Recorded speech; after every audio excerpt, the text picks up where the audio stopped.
Hi hello friends, welcome to సుంత DSC channel.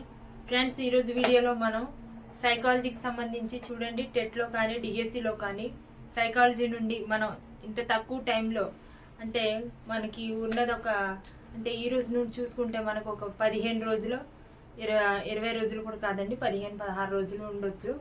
అయితే ఈ తక్కువ టైంలో మనం సైకాలజీని ఎలా రివిజన్ చేయాలి, లేకపోతే సైకాలజీలో మనం ఏమైనా టాపిక్స్ వదిలేసి ఉన్నామా అనేది చూసుకోవాలండి. ఐసీటీ తప్పించి నేను సైకాలజీలోని మనం చదవాల్సిన ముఖ్యమైన టాపిక్స్ని నేను ఈ వీడియోలో మీతో పంచుకుంటాను. అయితే దానికన్నా ముందు ఎవరైనా నా వీడియోస్ని ఫస్ట్ టైం చూస్తున్నట్లయితే నా వీడియోస్ని లైక్ చేసి షేర్ చేయండి ఫ్రెండ్స్. అలాగే నా ఛానల్ని సబ్స్క్రైబ్ చేసి నన్ను సపోర్ట్ చేయండి. అయితే వీడియోలోకి వెళ్ళిపోదాం. ఫ్రెండ్స్ చూడండి, మనకి సైకాలజీలో ఇంపార్టెంట్ టాపిక్స్ అని మన టాపిక్ అండి. అయితే ఇందులో మనకి చూడండి, సైకాలజీ అనేసరికి చాలామంది భయంగా అసలు ఏం చదువుతారో కూడా తెలియకుండా చదివేస్తారండి. కానీ అన్ని చదువుంటారు, కానీ అందులో ఏది ఇంపార్టెంట్ ఏది కాదు అనేది తెలుసుకోలేరు, మొత్తం చదివేస్తారు.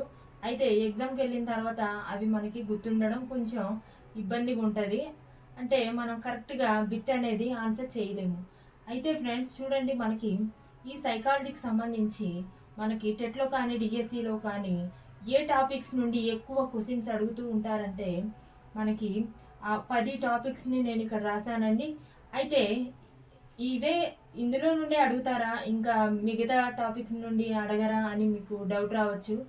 నేను చెప్తున్న నా అభిప్రాయం ఏంటంటే, ఈ టాపిక్స్ నుండి క్వశ్చన్ పేపర్లో బిట్ లేకుండా మనకి ఏ క్వశ్చన్ పేపర్ కూడా మనకి ఫ్రేమ్ అవ్వలేదండి. సో అందుకనే నేను ఆ ఆలోచనని దృష్టిలో పెట్టుకునే నేను ఈ వీడియోస్ని చేయడం జరిగింది. సో ఫ్రెండ్స్, ఎవరు కూడా తప్పుగా అనుకోకండి. మనకి ఇవి ఇంపార్టెంట్ అంటే ముఖ్యమైన టాపిక్స్ అని నేను మీతో పంచుకుంటున్నాను. ఇంకో ముఖ్యమైన విషయం ఏంటంటే చూడండి, మనకి సైకాలజీలోని ఎక్కువ బిట్స్ ఎందులో నుండి వచ్చున్నాయి అనేసి మీకు డౌట్ వస్తే ఒకసారి చూడండి. ప్రీవియస్ స్టెప్ పేపర్ని చూసినట్లయితే మనకి ఈ టాపిక్స్ నుండే మనకి ఎక్కువ క్వశ్చన్స్ అనేవి అడిగి ఉంటారు. కాబట్టి మనం ఈ టాపిక్స్ని నేను మీ ముందు తెచ్చానండి. అయితే ఇంకా ఫర్దర్ అంటే నెక్స్ట్ వీడియోలో నేను వీటి గురించి ఒక్కొక్క టాపిక్ గురించి నేను మీతో డిస్కస్ చేస్తాను. అందులో మనం ఏవి చదవాలి, ఎలా చదవాలి అనేది నేను మీతో పంచుకుంటానండి. అయితే ఇంకా వీడియోస్ అనేవి వెంటనే పెట్టడం జరుగుతుంది. సో ఎవరు కూడా మిస్ అవ్వకండి, వీడియోస్ని స్కిప్ చేయకండి. మనం టాపిక్లోకి వెళ్ళిపోదాం. చూడండి, మనకి ఫస్ట్ టాపిక్ వికాస నియమాలు. అయితే నేను ఈ టాపిక్స్ని ఎందులో నుండి తీసుకుంటున్నానంటే సిలబస్ పేపర్ నుండే నేను ఈ టాపిక్స్ని తీసుకుంటున్నానండి. మనకి సిలబస్ పేపర్ని దాటైతే క్వశ్చన్ పేపర్ అనేది రాదు. మనకి సిలబస్లోని ఏ టాపిక్స్ని అయితే ఇచ్చారో, ఏ సిలబస్ అయితే ఇచ్చారో ఆ సిలబస్ నుండే మనకి క్వశ్చన్స్ అనేవి మనకి క్వశ్చన్ పేపర్లో అడుగుతారు. సో ఫ్రెండ్స్, మనము దృష్టిలో పెట్టుకోవాల్సింది ఈ 10 టాపిక్స్ని. ఈ 10 టాపిక్స్ నుండి ఎలా చూసినా మనకి ఒక 50+ మార్క్స్ అనేది మనకి వస్తుందండి ఈ 10 టాపిక్స్ నుండి. సో ఎవరు కూడా మిస్ అవ్వకండి, మిగతాది ఐసీటీ నుండి రావచ్చు. కాబట్టి ఈ 10 టాపిక్స్ మాత్రం ఖచ్చితంగా మనం సైకాలజీలో చదవాల్సి ఉంటుంది. సో ఫస్ట్ మనకి చూడండి, వికాస నియమాలు. వీటినే మనకి వికాస సూత్రాలు అని కూడా అంటారు. కన్ఫ్యూజ్ అవ్వకండి, సూత్రాలు అన్న నియమాలు అన్న ఒకటే. అయితే చూడండి, మనకి ఈ యొక్క వికాస నియమాలు లేదా సూత్రాలు అనే దాంట్లో నుండి మనకి ఎవ్రీ ఇయర్ ఎప్పుడు ఏ సంవత్సరము ఎగ్జామ్ పెట్టినా కానీ మనకి ఎన్ని రోజులు టెట్ ఎగ్జామ్ కండక్ట్ చేస్తే అన్ని రోజులు ఆ టెట్ పేపర్లోని ఆ క్వశ్చన్ పేపర్స్లోని మనకి వికాస నియమాల నుండి ఖచ్చితంగా ఒక బిట్ మనకి సెషన్ 1 సెషన్ 2 రెండు పేపర్లోని కూడా, అంటే మార్నింగ్ కానీ ఆఫ్టర్నూన్ కానీ జరిగే 2 పేపర్లో కూడా మనకి వికాస నియమాల నుండి మనకి క్వశ్చన్ అనేది అడుగుతారండి. కావాలంటే డౌట్ వస్తే మీరు ప్రీవియస్ క్వశ్చన్ పేపర్ని చూడండి. అయితే తర్వాత చూడండి, మనకి అభ్యాసన సిద్ధాంతాలు. సైకాలజీలో మనం చదవాల్సిన సిద్ధాంతాలు ఏమైనా ఉన్నాయా అంటే అది చూడండి, అభ్యాసన సిద్ధాంతాలు. అభ్యాసన సిద్ధాంతాల్లోని శాస్త్రవేత్తలు కొన్ని సిద్ధాంతాలని కొన్ని సిద్ధాంతాలని ప్రూవ్ చేసి ఉన్నారు. వాటిని మనం చదవాల్సి ఉంటుంది. అదేలా అంటే చూడండి, మనకి ఉదాహరణకు సాంప్రదాయిక నిబంధన సిద్ధాంతాలు, ఇంకా తర్వాత కార్యకరణ నిబంధన, అంతర్దృష్టి, అభ్యాసనం ఇవన్నీ ఉన్నాయి కదండి.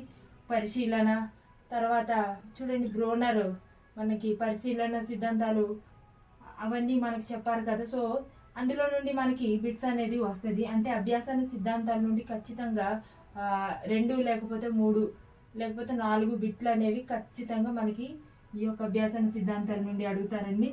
మిస్ అవ్వరు.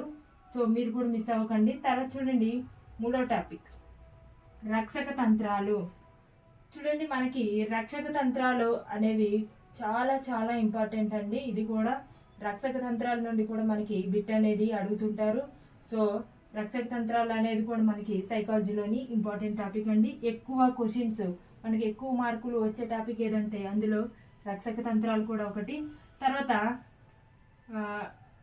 చూడండి కుంటనాలు అనేసి మనకి ఉంటుంది, కానీ ఇదైతే మనం పక్కన పెడదాం. రక్షక తంత్రాలని చదవండి.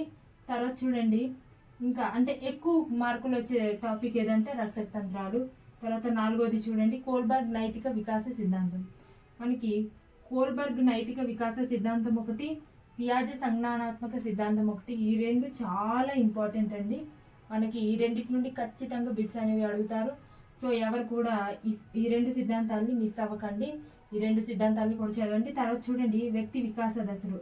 మనకి వ్యక్తి అంటే వికాసంలోని వ్యక్తుల యొక్క దశలు మనకి చూడండి పూర్వ బాల్య దశ, ఉత్తర బాల్య దశ, కౌమార దశ అని ఉన్నాయి కదండి. వాటి నుండి మనకి ఖచ్చితంగా బిట్స్ అనేవి అడుగుతారు. సో మనం వ్యక్తి వికాస దశలు కూడా చదవాల్సి ఉంటుంది. తర్వాత చూడండి 7వది అభ్యాసన బదలాయింపు. మనకి అభ్యాసనం అనే పాఠం నుండి ఈ అభ్యాసన బదలాయింపు అనే టాపిక్ నుండి కూడా మనకి బిట్స్ అనేవి వస్తాయి.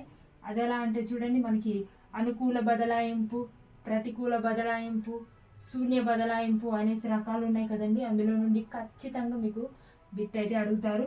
సో మనకి అభ్యాసన బదలాయింపు అనే టాపిక్ కూడా మోస్ట్ ఇంపార్టెంట్ అండి.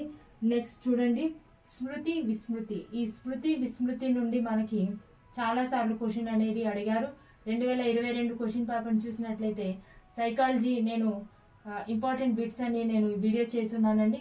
వీలైతే ఆ వీడియోని చూడండి ఒకసారి. అందులో స్మృతి విస్మృతి నుండి ఫస్ట్ బిట్స్ అనేవి మనకి 3వ నెంబర్ నుండి మనకి క్వశ్చన్ నెంబర్ 3లోని మనకి ఇచ్చారు.